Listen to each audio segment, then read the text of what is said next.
Have you lost someone who's close to you? And have you ever wondered if they're here with you? Do you feel like you feel them near you sometimes? What if I told you that with just a little bit of practice, you can tune in with them and feel them near you and hear what they have to say to you so much more easily than you may think? If you're new here, I'm Queen Wortham. I am a spiritual transformation coach and an intuitive energy healer.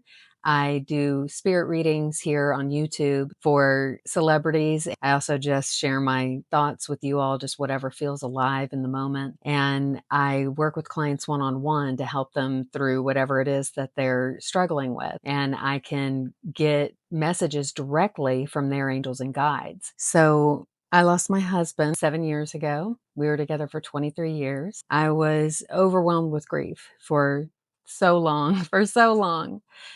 And even though I had developed my psychic ability really well before he passed, I had a hard time tuning in with him.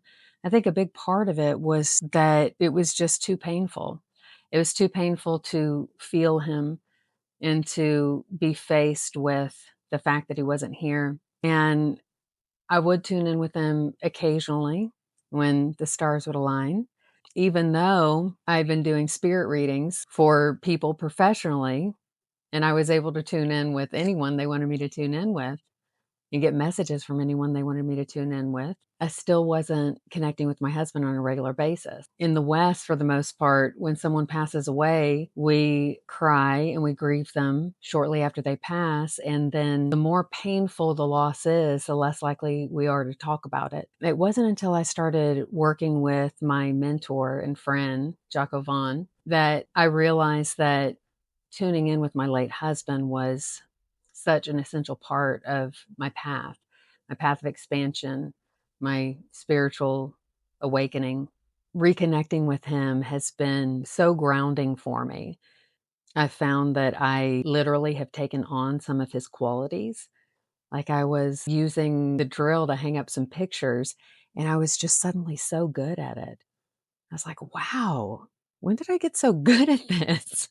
And then it just popped into my head like, oh, he is so with me that I'm taking on his abilities. It felt like he was working through me, which is incredible. And the people who are on the other side, they want to help you so much. They want to help us all the time. And they can pull strings like you would not believe. They can make things happen for you like you wouldn't believe.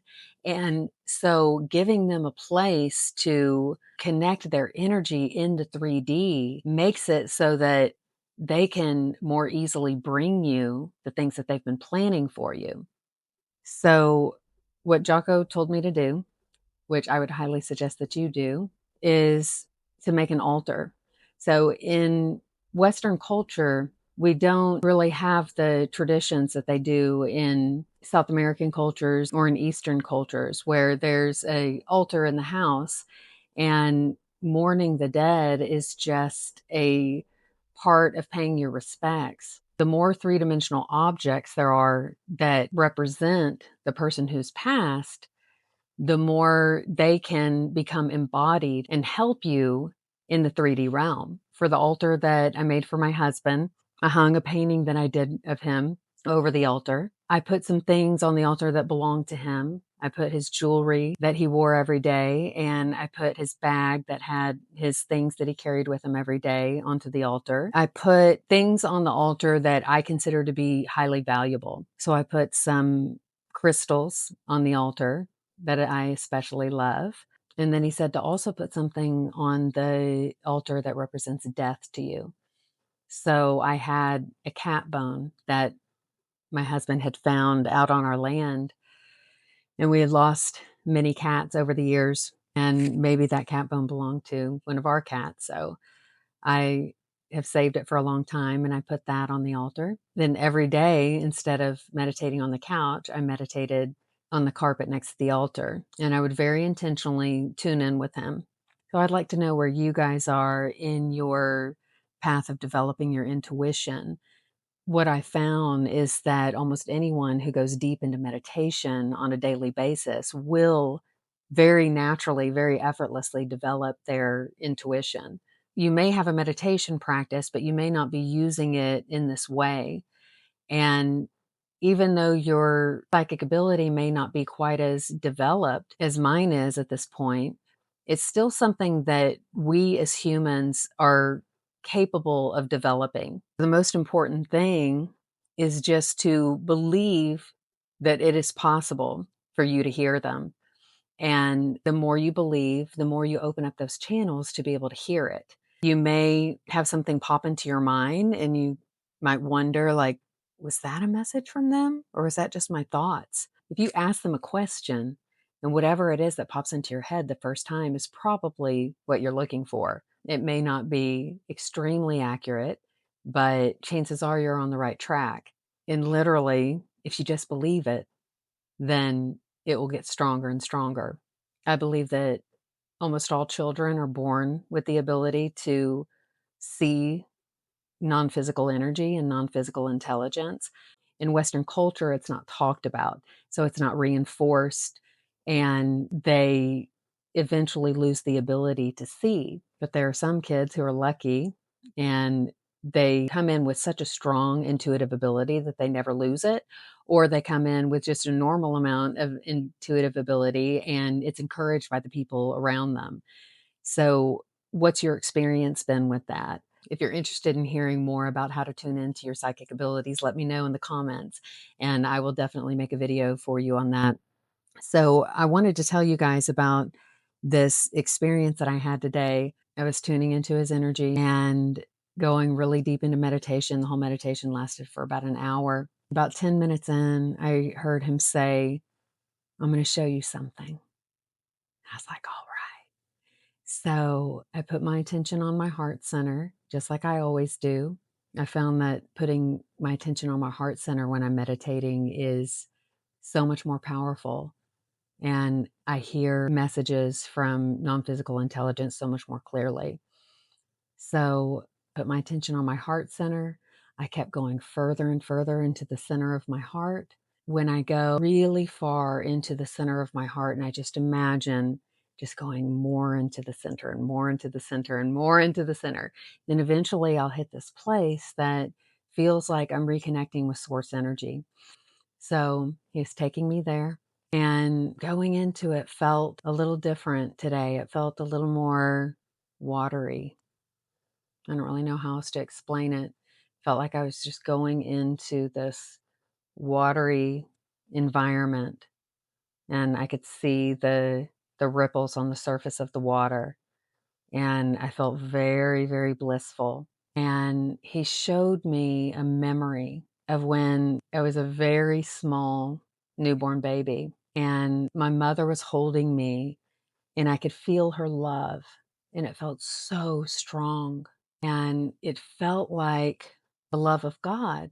But I felt myself as a newborn baby being held in her arms, and I could see her looking into my eyes. And it was so beautiful and so healing because the memories that have come back to me over and over again about my mother when I'm in meditation are memories that are not nearly so sweet. I have a lot of memories of my mother ignoring me, and that was a core wound that has reverberated out into my adult life. And it's taken a lot of inner work, a lot of healing to correct the damage that was done, to realize that the reason why it hurt so bad for her to ignore me is because she started out by not ignoring me at all. She started out giving me all of her attention, like people tend to do with newborn babies, especially their mothers. My birth happened after my mom had lost a baby. She died at 2 weeks old. And right at the same time, my mom lost her father. And then she became pregnant with me immediately after. So when I was a baby, she was dealing with the effects of unresolved grief, which is what I started talking about in this video in the first place. So that helps to explain why it was that I had so many memories of being ignored It was so beautiful not just to realize, but to actually remember that, of course, she gave me so much attention when I was a newborn. Of course, she showered me with love. It's very likely that we wouldn't have survived if we didn't get that kind of care and attention from our mothers. So it was really sweet. That's something that my husband wanted to show me, that love was there.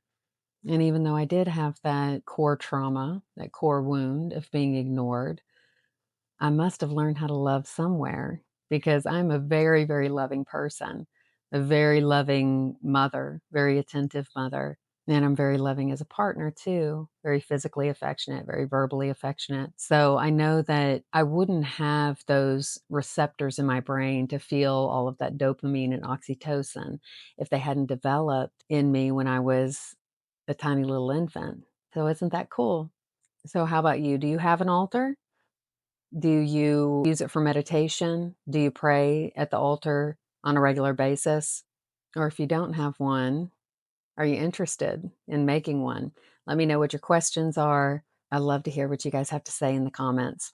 And at this point in my YouTube journey, I almost always respond to the questions. If you have a burning question on your mind, something going on in your life, you really, really need some spiritual guidance.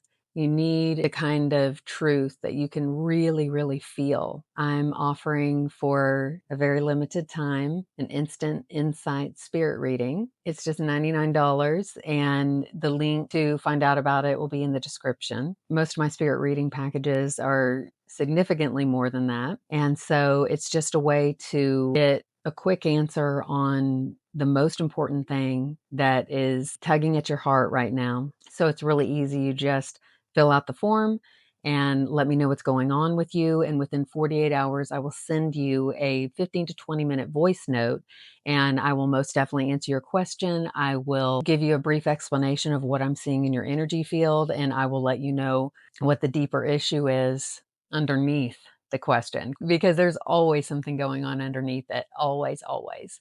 So if you would like to find out more about that, you can just check out my website at queenwortham.com, and you can find everything that you need to there. So thank you so much for being here, and I am sending you love. See you next time. Bye.